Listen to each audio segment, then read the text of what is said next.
Hey, what's up, everyone? PCJ here for a very overdue wrestling predictions video. We have not been able to sit down and have some time to talk about wrestling in a long time. Not that wrestling has been all that great, but it has been interesting for sure in the news lately in the past several weeks. So I am recording this Saturday morning, the day of SummerSlam 2022. I am going to share with you my predictions for the card tonight for all the matches that have been advertised, and we might talk a little bit about wrestling news as well. So to get everyone caught up, if you haven't been paying attention or watching a lot of wrestling, maybe you just wanted to check in and hear my thoughts and opinions on things.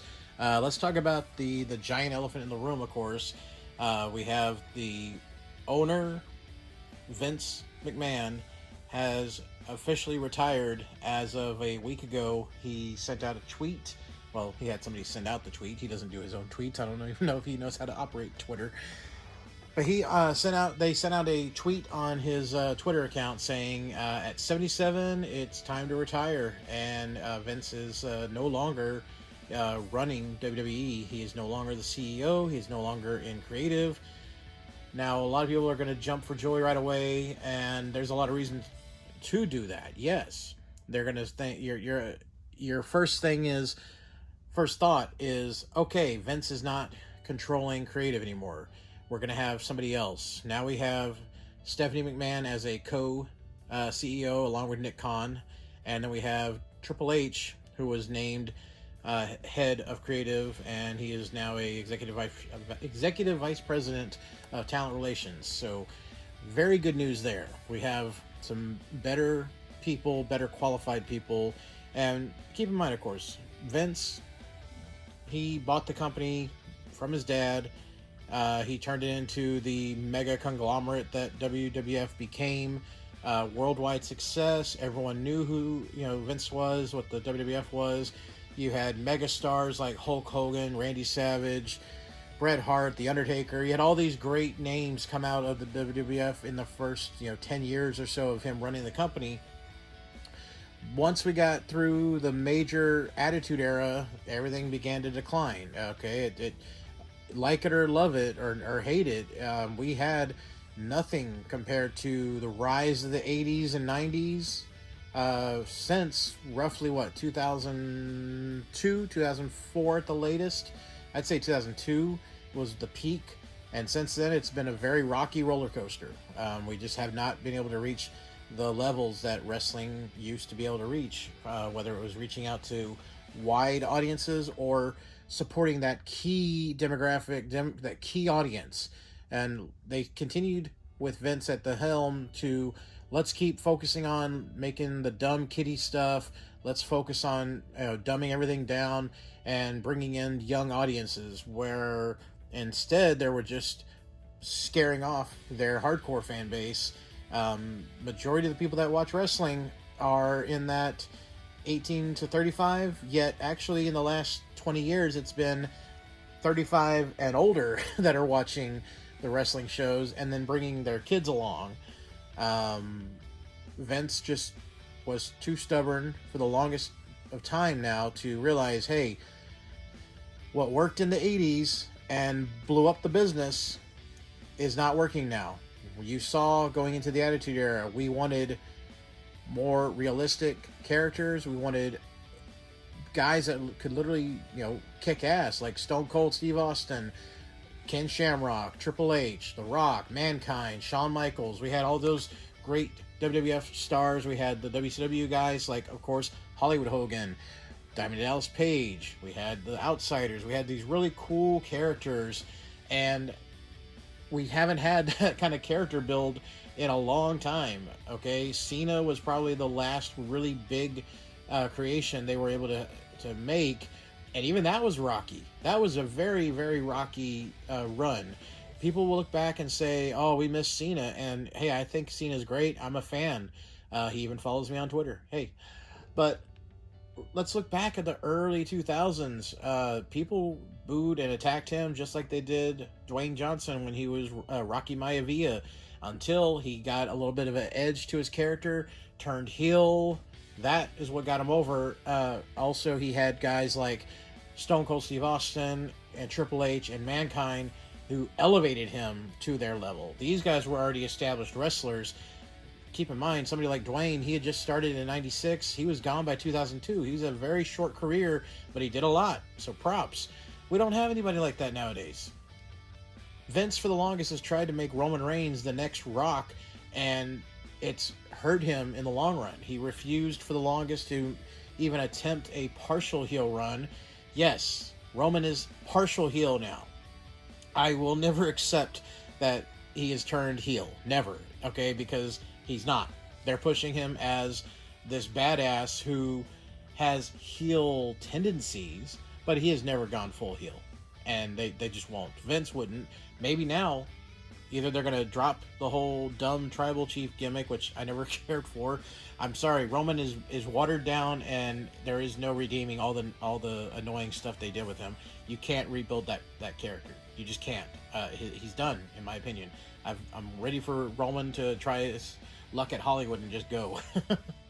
But yeah, so now we have Stephanie, Nick Khan, Triple H running the show. We've got a lot more opportunities here for better storylines, better wrestling. We're going to actually have maybe some real wrestling matches sporadically on the shows like Raw and SmackDown, and then save the good stuff for like SummerSlam, Survivor Series, WrestleMania, etc. Speaking of WrestleMania, they just announced that WrestleMania is going to be a 2-day show again. Why? I don't know. There's no reason for it at all. People will say, oh, but they make more money. They don't need more money, okay? And you're talking about more money, fine. You want to pay $1,000 per ticket for two nights in a row to see one single pay-per-view that you got to sit through for 2 days? No, I couldn't do it. I went to one WrestleMania back in 2009. I saw WrestleMania 25. I could not imagine going 2 days in a row to see WrestleMania, to be able to see the entire card. Just ridiculous. There's no reason to have enough matches to fill 2 days of a pay-per-view. WrestleMania, you should be fighting and clawing to earn a match at that card. WrestleMania does not need to be a show where everyone is put on the card because it's WrestleMania. No. Look back at some of the other pay-per-views in the past. First, SummerSlam, 88, okay? We have main event, Hogan and Brutus against Zeus and Macho Man. By the way, who's excited for the Hulk Hogan and, Rip and Zeus No Holds Barred VHS Mattel Creations SDCC exclusive? I'm excited for that. Let's look at the card here. We have the main event. We have the Intercontinental title match, a 6-man tag match, and then we've got what? 1, 2, 3, 4, 5, 6 undercards, and then 3 featured matches. So 9 matches. And how long is this? A 3-hour show. Today, this would be a 5-hour WrestleMania if you had that many matches. And what? All these matches here, you have great legends, Dusty, Honky Tonk, the Brainbusters, Heart Foundation, Mr. Perfect. Okay, you got really great, iconic wrestlers here, right? Yeah, these matches were like 5 minutes, maybe 6 minutes or so on average. But the attraction was seeing the stars. Nowadays, we don't have mega stars. These were stars established from other territories, like the AWA and the NWA and other territories all around the country. And so that's why you wanted to go to these events or pay-per-view, order the pay-per-view so you could see these stars.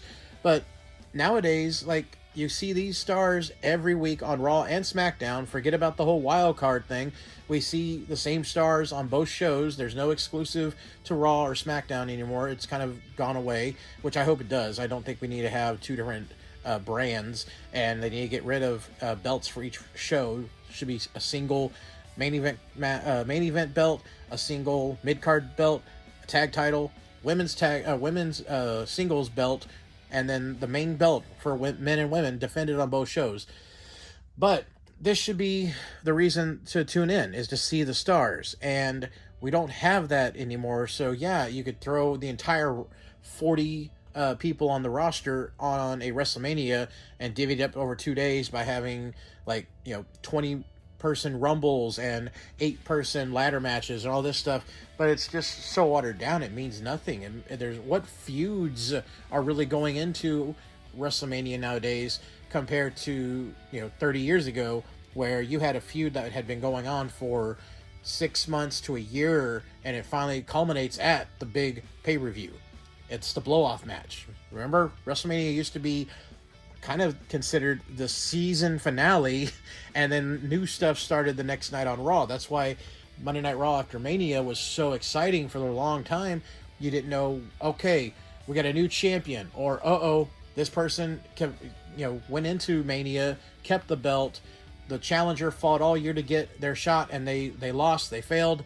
Who's going to challenge next? Now, I lost at Mania. I'm going to challenge you again tonight on Raw.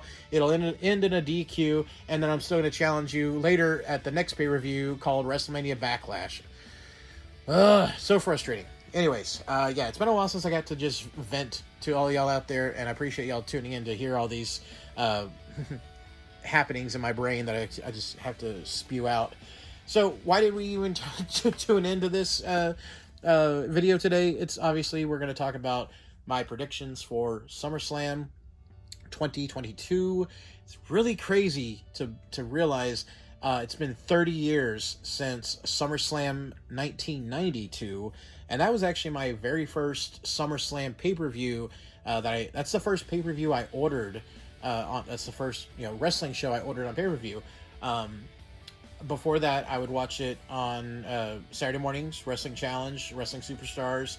I did not have cable for many years, so I would watch Primetime Wrestling and any other wrestling shows like Clash of Champions, Saturday Night WCW, things like that. I would watch those at friends' houses that had like TNT and TBS and such.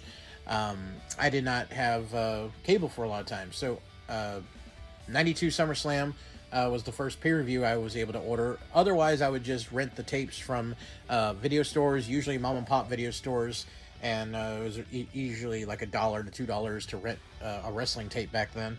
And my family, of course, we didn't have a lot of money, so we couldn't buy these tapes. They weren't really cheap back then either. And so we would just buy blank tapes, copy them onto a beta tape, and then I'd just rewatch it over and over. I mean, I used to memorize so many of the early 90s, late 80s pay-per-views. I had them just memorized from rewatching them over and over.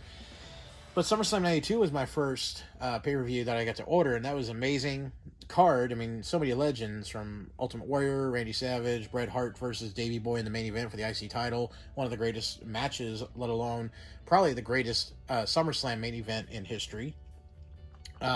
Before that was SummerSlam 91, still my favorite Intercontinental title match, which is Bret Hart winning his first singles title against Mr. Perfect.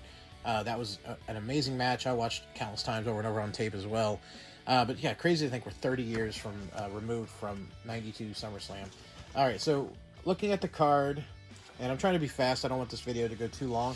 I'm literally not even going to edit this video. It's going to be recorded and slapped up on YouTube in just a mere couple of minutes after I finish recording, because we are only hours away from SummerSlam 2022. So let's get to the card. Now, there have been, how many are there? We have 8 matches announced, and there was one match also announced. We'll get to that in a second. So going in order of what I have printed out, I think I just printed this off of the websites. Let's see. We have a singles match. Logan Paul, the newly signed Logan Paul versus The Miz. They had their tag match at WrestleMania earlier this year, and Logan Paul did fine. I mean, to me, when they bring in celebrities that get to be in like a main event or a WrestleMania moment match kind of thing, it's like sending your dad off to fantasy baseball camp or something. It's like fantasy wrestling camp. He did fine, but I mean, this is a guy that wasn't on the road for 4 or 5 days a week, wrestling multiple matches leading up to Mania. He had plenty of time to practice and train. He wasn't beat up and sore like other wrestlers are going into, pay-per-views and such. I'll be curious to see how this match plays out, and I'll be curious to see, are we going to see Logan Paul actually wrestle on Raw or SmackDown occasionally? Are we going to see him, making just sporadic pay-per-view matches? What's going on here? I don't know. But Logan Paul versus The Miz, it's going to be Logan Paul probably getting the pin. I don't even know what his finisher is. Have we seen his finishing maneuver? I know he did a few big spots at Mania, but I don't know what his finishing maneuver is. But I'm sure he'll hit his finisher and get a pin on the Miz. I was going to say the Wiz.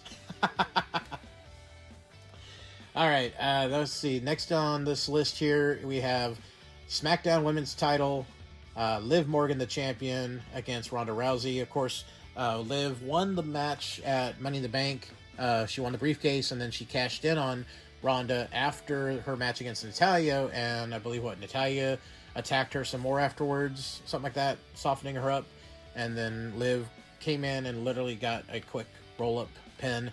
I will be very happy to see an actual match between Liv and Ronda, but I will also be happy if we see Liv hit her finisher on Ronda and get a clean pin with Ronda's shoulders flat on the mat. We've yet to see that. We have not seen Ronda Rousey pinned cleaned at all. She lost at WrestleMania in the first and only women's main event match. The first and only, yes, I'm going to say it again, time that they've had women main event WrestleMania, which was Becky's shining moment. She won, beating Ronda and Charlotte in a triple threat match for all the gold. And Becky won with a roll-up where Ronda's shoulders were barely even down. So that was a fluke kind of win, which unfortunately that happened. Becky deserved a clean pin. We had Charlotte pinning Ronda, which was also a shady pin because she, she cheated to win basically.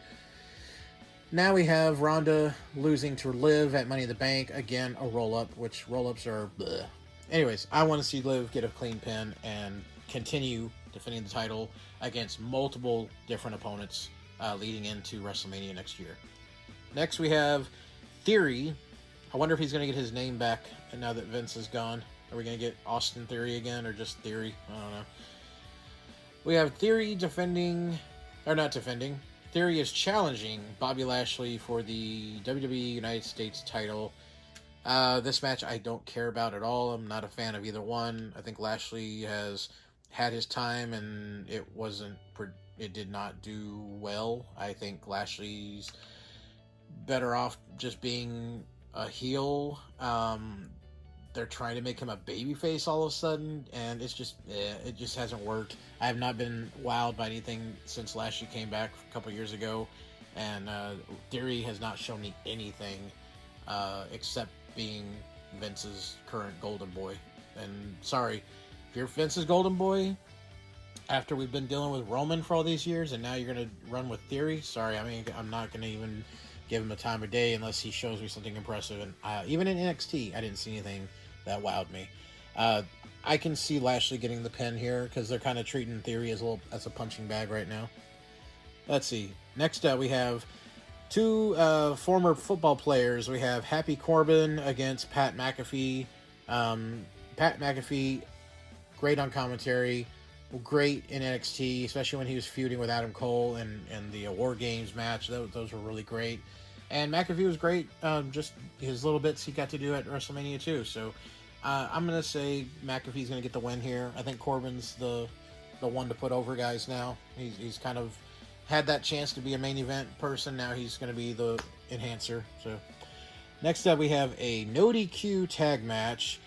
The barely surviving Judgment Day, which what is it going to be? Priest and Balor against the Mysterios, Dominic and Rey. I'm gonna say I think finally we might get Dominic turning on Rey, and Rey will lose the match, and I think Dominic might join Judgment Day. They got to do something. They kicked out Edge for no reason at all. And Judgment Day has been boring and losing matches constantly ever since Edge. So, yeah, and I think they need to do something with Mysterios. Rey and Dominic should have split up a year ago. I mean, it's just been coasting ever since. So, I'm going to say Judgment Day gets the win here. Dominic will turn on Rey, hopefully. Next up, we have the tag team match for the undisputed tag titles with a special guest referee, which will be Jeff Jarrett. The Usos are going to be defending both SmackDown Raw tag belts against the Street Profits. We've seen this match countless times. We know that they can put on a good match. No question about that. These are 4 very good pro wrestling wrestlers, good at high spots. All of them need help with their promos, in my opinion. Some are a little bit better. I think Montez Ford has the best shot out of all 4 of them at being a very solid, good U.S. title holder, IC title run. He does remind me a lot of Booker T. I thought Booker T could always have been a good mid-card wrestler. Some people are going to disagree with that and say, oh, no, he was 5-time world champ. Never saw world champ ability in the guy. His promos were lacking, and his wrestling was just good, solid mid-card wrestling. Nothing wrong with that, but that's what my opinion is. I think Montez Ford easily can fit into that slot. Could he go higher? Sure. But I think he needs to have a better idea of his character, and I think he definitely needs to stand out. He's not doing anything to stand out except for a couple of high spots right now, which they're good, but you can't just live off high spots forever. RVD wasn't able to do that and stay in the main event, was he? He had high spots. Anyways, the Usos, I'm just bored and tired of anything to do with the Usos and Roman, the bloodline, all this nonsense. It hasn't worked for me. It's made me want to turn the TV off, makes me want to fast forward if I watch SmackDown or Raw. I'm just done. I don't want to see the Street Profits tag anymore. We've seen them as champs. They've had their run with NXT and on the main roster. I'm ready for them to split. I'm ready for Ford to get a shot at being IC or US champ and show me what he can do as a singles competitor. Dawkins, I think, is going to kind of just wither away. I don't see him being able to survive on his own. He needs a tag team. And I'm tired of the Usos being champions as well. But yes, I don't think they're going to have the Usos drop the tag belts unless at the same time Roman loses his belts. Hopefully that happens too, but we'll see. So I'm going to say, sadly, it's going to be something to do with the Usos winning in a cheating fashion and retaining the belts, even though it's been done forever. It's done. Tired of it. Next up, we have the Raw Women's title match. It is Bianca Belair defending against Becky Lynch. In my opinion, we've seen this match as well. The SummerSlam match from last year, I liked how Becky returned and just squashed Belair. A lot of people didn't, but it showed, once again, Becky, she's up there. Belair, to me, still a green rookie who got pushed way too fast and too hard that she was not ready for. Does she have a good look? Good look, yes. Looks good holding the prop, the belt, the prop, as I call it. Lacking in her promo skills, lacking in her in-ring ability. She never showed me much in NXT, and I was confused why they pushed her so fast and so quickly and so high in the main roster, but Vince had his reasons or whatever. But Becky Lynch, after all this, from SummerSlam to making Belair look like $1 million at WrestleMania, Becky should be winning that belt and going on a long heel run again. There's a lot of potential for her, whether it's Alexa, whether Ronda comes over and they pick up their feud, which that should have been the feud leading into Mania, was Becky and Ronda, but they did other things with Charlotte again, which didn't make sense. Anyways, I want to see Becky win this belt. Belair, I think she could go back to NXT and feud with Mandy. That'd be really good. Help her get better at both promos and wrestling, and that would give some fresh presence in NXT as well. So I think that would be the way to go, in my opinion. We had one more match that was announced, which was Riddle against Seth Rollins, and they did a gimmick on Raw where Rollins did a curb stomp to Riddle on the steel steps, and then they came out with one of these elaborated words to describe a fake injury. So the match has been scrapped, but they're saying Riddle has injured a blah blah blah blah blah. I don't know what the words were, but now we have to wonder, okay, is Rollins still going to have a match, or is that just taken off the card and we're down one less match for the show? Who knows? They usually don't do something like this unless they have something planned as a surprise. We ended up getting Becky's surprise return at last year's SummerSlam. Very big potential. We could have someone show up. You could have Rollins come out to the ring and announce, say, I'm the winner. No one, Riddle can't show up. I guess I won. All right. And then somebody's music hits. Whose music could that be? A lot of rumors going around. I would love if we got Ciampa to go out there and we had a 20-minute just insane match, Ciampa versus Rollins, and we got Ciampa away from the Miz and all this other stuff that he's been dragged through. They could bring out Pete Dunne and Ciampa and tear the house down. A lot of people are suspecting maybe Triple H is putting in some calls to Johnny Gargano and bringing him in. That would also be amazing. So a lot of rumors there. I would like to see, if I could pick, it's going to be Rollins against Gargano, but who knows if that's even going to happen. Follow Gargano on Twitter. I'm sure he's trolling everyone right now. He's been known to do that when we suspected he might be showing up at a pay-per-view, and I wouldn't put it past him now. All right, lastly, the match, the main event match of the night. Last man standing match for the undisputed Universal WWE Championship. Ugh, just call it the WWE title and get rid of one of those belts. The Universal belt was such a short-lived belt. It's only been around for 4 years, 5 years? No, 6 years, right? It's been around for about 6 years, 2 of which have been wasted on Roman. And how many other champions have they had that were actually good champions? Not many. I think the belt went south ever since they had Owens jobbed to Oldberg. I mean, let's just be honest. Kevin Owens made that belt. Well, we got Roman Reigns defending those belts against Brock Lesnar. A lot of people were disappointed with that, thinking, oh, here we go again. Once again, we have Lesnar, Roman. How many pay-per-views have we seen this at? Too many. Way too many. This one is a last man standing match. Now, last man standing match means you just have to knock your opponent down to where they can't stand by the count of 10. It's the smartest way right now to get the belts away from Roman if you don't want anyone to ever pin him or make him tap.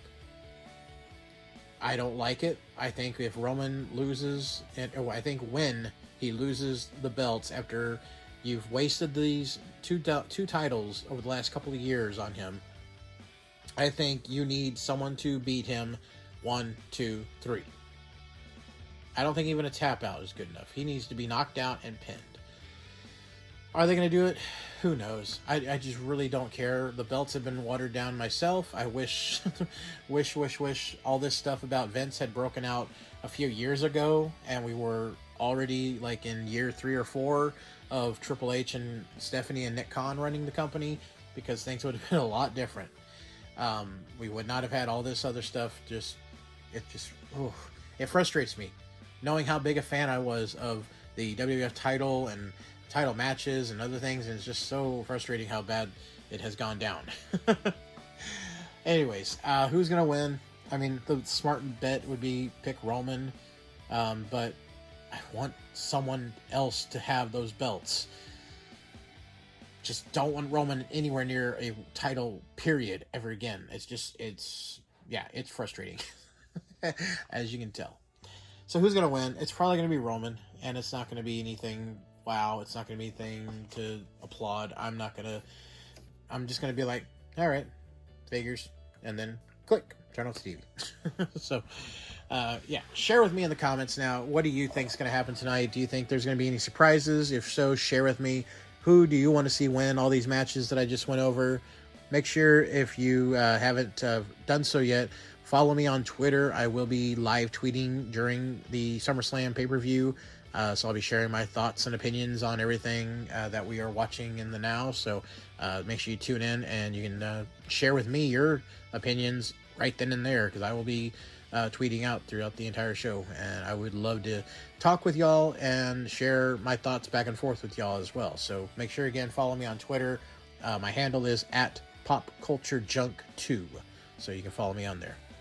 Well, guys and gals, thank you so much for tuning into this video. It went a lot longer than I expected it to, but hopefully we got to talk about some stuff that you wanted to hear, or you want to share your thoughts and opinion on, and I would love to hear it. I'm open to debates and discussions on anything with wrestling.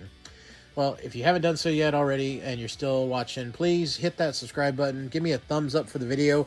Make sure you do leave me comments and also share this video out there with all your friends. I'm not sure if I'll be able to do a full results recaps on the pay-per-view. We'll see how the night goes, but I'll try to. If anything, maybe I can try to do a recap and results video the following day. We'll see. If the show's really good and interesting, it's the first WWE pay-per-view not controlled by Vince. I mean, he did set the groundwork for a lot of this, and that's one thing I think a lot of people are forgetting. People thought starting on this past week's SmackDown and Raw, they're like, oh, Vince isn't in charge anymore. The shows are going to be completely different. No, they're not going to change everything overnight. They've already got things planned out, weeks and even months at a time. Yeah, Vince is notorious for going in every Monday and tearing up the script for Raw and rewriting it. But the storyline itself, they've got that planned out. They need to finish up those storylines and then roll into something else. It would be great if they literally did come out on Raw after SummerSlam and say, all right, ladies and gentlemen, Triple H is out there. Let's say he comes out there standing in the middle of the ring, right at the beginning of the show, and he just looks out to the crowd and goes, are you ready? I said, are you ready? And then he announces, all belts have been stripped off champions, or all feuds have been halted, and we are starting brand new from everything. He may not say the feud thing, but it would be awesome if they just literally did something like that. Why not? Hey, WCW did that back in, 2000? I believe, what was it, 2000, yeah, 90, or yeah, where they literally said, okay, at this pay-per-view, we will have all titles are vacant, and we will have new champions. Why not do something like that? Who knows? You could do that, but you do have a couple of people holding belts that I would not want to just have taken away from them. So, anyways, something like that would be good, but I think they're going to play the slow burn, and you'll slowly see changes happening. How much and how big, it depends. But you kind of think, this is not a private company where, like Vince could back in the 80s and 90s, do whatever he wanted because it's his company. Triple H and Stephanie, yeah, they may be in charge, but they have people they have to answer to. This is a publicly traded company now, and they have people, investors, stockholders, etc. They have to make happy with what they put on their show. So they don't have all the control you think you would think they should have, because again, they have to make other people happy, and those people they have to make happy aren't necessarily wrestling fans. They just want money. So keep that in mind as well. All right, everybody, I've rambled on long enough. I'm going to wrap this up and get this up there on YouTube before the pay-per-view starts. Take it easy. I will talk to y'all later. This is PCJ, the Pop Culture Junkie, a.k.a. the Pro Wrestling Junkie. I'm signing out.